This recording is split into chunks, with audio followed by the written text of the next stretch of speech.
बताने वाली उस गांव की जहां के लोग बहुत ही खुश रहते थे। उस गांव के लोग अपने अपने कामों में जुटे रहते थे। हर व्यक्ति को अपने काम से बहुत ज़्यादा खुशी मिलती थी। किसी को कोई लालच नहीं था, पर उन लोगों की खुशी बर्बाद करने के लिए उस गांव में एक कुआं था। पर वहाँ के लोग ऐसा मानते थे कि उस कुएं के पास जाकर उन लोगों की मनचाही विश पूरी हो जाएगी उस कुएं में सिक्का डालने से। पुराने लोगों का यह मानना था कि उस गांव का कुआं शापित है।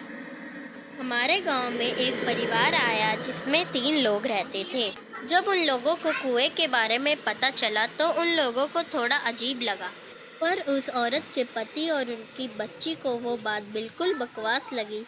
पर उनकी पत्नी उस कुएं पे विश्वास रखने लगी और रोज सुबह वो उस कुएं की पूजा करने लगी। पर उसका तो यह रोज का काम बन गया था, पर उसके पति को यह पसंद नहीं था।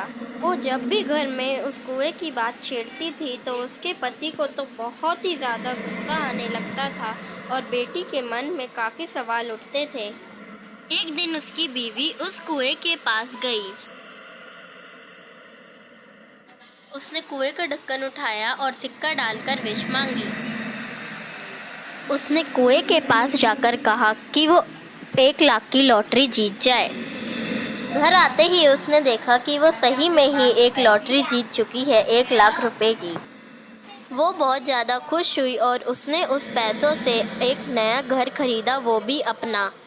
उसके बाद से उसके पति के हाथ में दर्द रहने लगा और उसका हाथ पीला पड़ गया।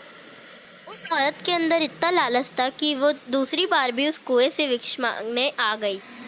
उसने यह विश मांगी कि उसके पति की नौकरी शहर में लग जाए। जब वो घर आई तो वो अपने पति की हालत देखकर हैरान हो चुकी थी। उसके पति ने कहा कि मैं शहर से नौकरी की बात करके घर वापस आ ही रहा था कि मेरा एक्सीडेंट हो गया।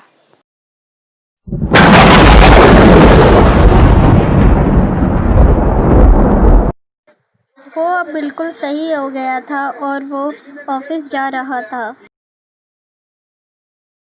वो सुबह 8 बजे ऑफिस के लिए निकल गया था।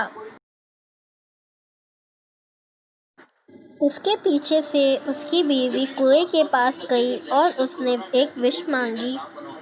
उसने विश में यह मांगा कि उसके पति का प्रमोशन हो जाए। जब वो घर वापस आई तो उसने अपनी बेटी से पूछा, बेटा ये तुम्हें क्या हो गया है? जैसे ही वो अपनी बेटी के पास आई, उसकी बेटी ने उसके अंदर एक चाटा रख दिया।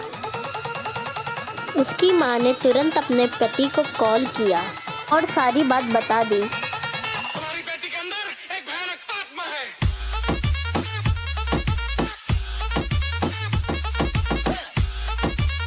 जैसे ही वो रात के समय अपने घर आया, उसने देखा कि लाइटें बंद है और उसने एक आवाज मारी। तभी अचानक कमरा लाल हो गया। उसने दबी हुई आवाज में कहा, क्या कोई है?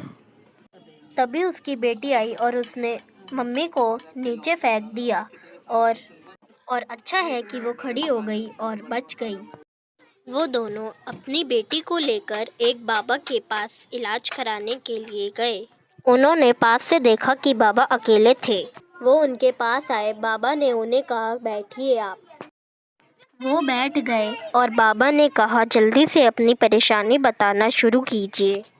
उन्होंने बाबा से कहा, हमारी बेटी बहुत ज़्यादा अजीब हरकतें करने लगी है, पता नहीं उसे क्या हो गया है। गाइस, हम इस वीडियो का नेक्स्ट पार्ट अगले हफ्ते डालेंगे। अगर आप चाहते हैं कि हम इस वीडियो का पार्ट सेकंड 2 दिन में डाल दें तो इस वीडियो को 10 लाइक तक पहुंचाइए और कमेंट बॉक्स में पार्ट 2 के ऊपर 3 कमेंट जरूर होने चाहिए और हमारे चैनल पे 1 सब्सक्राइबर जरूर बढ़ना चाहिए। Bye guys.